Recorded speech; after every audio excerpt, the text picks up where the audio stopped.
Second part देखा, सीसुत वेचा एक 1 घंटा ही है, सिर्फ 1 घंटा ही है। लेकिन उस समय में पूरी तरह से 1.5 घंटे की कंप्लीट एक्शन पैक्ड मूवी है। कंप्यूटर फर्स्ट में इसमें जो कुछ भी है, सब कुछ पूरी तरह से एंगेजिंग है। फर्स्ट की तरह ही अगर चाहें तो इसमें भी कई चैप्टर्स हैं। अब फर्स्ट की तरह ही इस फ़िल्म को भी 16 चैप्टर्स में बाँटा गया है। लेकिन इसमें हर चैप्टर का अपना लोकेशन है। हर चैप्टर में अच्छी कंटिन्यूटी है। इसमें ऐसा कुछ नहीं है कि कोई किरदार यहाँ से कहीं और जाना है, कुछ सामान, थोड़े बहुत सामान ले जाने हैं। इसके लिए जो 3 लोग मिलकर प्लान बनाते हैं, वही इस फ़िल्म में दिखाया गया है। और अगर आपको फर्स्ट पार्ट पसंद आया था, तो सेकंड पार्ट भी ज़रूर पसंद आएगा।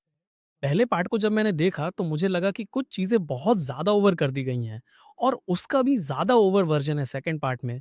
मतलब अगर हम अपना लॉजिक माइंड घर पर छोड़कर फ़िल्म देखने जाएँ, तो भी चाहे आप कितनी भी लॉजिक ना देखें, फिर भी कई बार लगेगा कि ये कुछ ज़्यादा ही है ना?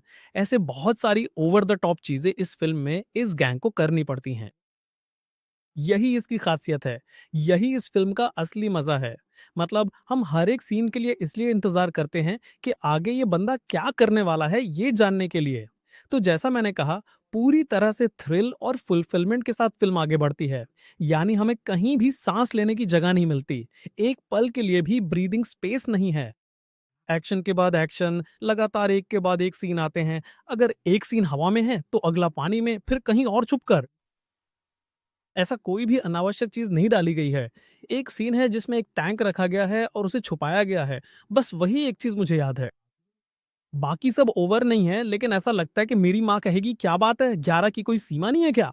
इस तरह से बहुत ज़्यादा ओवर करके कई चीज़ें की गई हैं, लेकिन इसी में इस फ़िल्म का मज़ा है, यही इसकी ख़ासियत है। हम बहुत ही रियलिस्टिक चीज़ देखने के लिए सेकंड पार्ट देखने जाते हैं। सिर्फ़ वही लोग सेकंड पार्ट देखने जाएँगे जिन्होंने फर्स्ट पार्ट देखा है। तो फर्स्ट पार्ट में क्या-क्या दिखाया गया था, उसी का इसकी सबसे बड़ी स्ट्रेंथ यही है कि हर एक सीन इस तरह से प्लान किया गया है कि इससे आगे मैं कुछ कर ही नहीं सकता।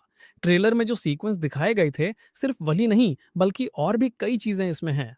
जैसा मैंने कहा, यही 1.5 घंटा इस फिल्म की हाईलाइट है। इतनी ही इसकी रन टाइम है। उस समय में एक भी फालतू डायलॉग नहीं है। असल में प्रोटैगनिस्ट ने तो कुछ बोला ही नहीं है। किरदार के पास कोई डायलॉग नहीं है। दूसरा मुख्य किरदार सिर्फ हमारा स्टीफन लाम का किरदार है। 2-3 डायलॉग्स में ही कुछ बोला गया है। तो कुल मिलाकर इस 1.5 घंटे में लगभग 12 मिनट ही डायलॉग्स हैं। यानी अगर आपको भाषा नहीं आती तो भी कोई फर्क नहीं पड़ता। आपको सबटाइटल्स की भी जरूरत नहीं है, क्योंकि इस फिल्म में संवाद ही नहीं है, तो फिर सबटाइटल्स की क्या जरूरत। तो इसे देखकर आपको एकदम सही अनुभव मिलेगा, जैसे हम मैड मैक्स, फ्यूरी रोड वगैरह देखते हैं। मैंने ये नहीं कहा कि इसकी क्वालिटी उतनी है, लेकिन जैसे मैड मैक्स जैसी फ़िल्में देखते हैं, वैसा ही फ़ील आता है। उसी तरह अगर आप एडवेंचरस एक्शन फ़िल्में देखते हैं, तो जैसा उसमें होता है, वैसे ही ये बस एक ट्रैवल है, एक रोड मूवी की तरह है।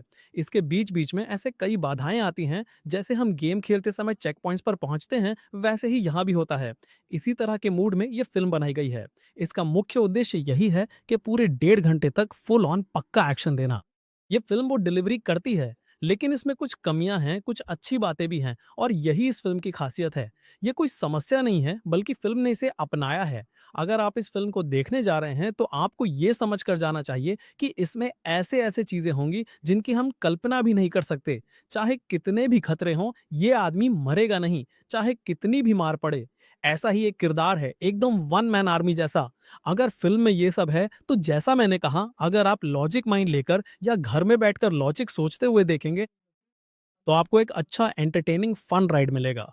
अगर आप पूछें कि क्या ये फ़िल्म प्रेडिक्टेबल है, हमें पता है आगे क्या होने वाला है, किस दिशा में कहानी जा रही है, लेकिन उस यात्रा में क्या दिखाया गया है, इसमें आगे क्या होगा, ये आदमी क्या करने वाला है, इसी जिज्ञासा के साथ फ़िल्म देख सकते हैं। मेरे हिसाब से मैं इसे मस्ट वॉच नहीं कहूँगा। पहली बार देखने पर मुझे कोई अलग अनुभव नहीं हुआ। अगर आप पूछे कि क्या देखने लायक है, तो हाँ, देख सकते हैं। उसी तरह जो पैसे हम खर्च करते हैं, उसके हिसाब से फ़िल्म का जो इरादा है, वो ठीक से डिलीवर किया गया है। 1.5 घंटे की ये फ़िल्म अच्छी तरह से एंगेजिंग और एक्शन से भरपूर है। एकदम पॉपकॉर्न के साथ देखने लायक फ्लिक है। ज़रूर देखिए और अपनी राय कमेंट में बताइए।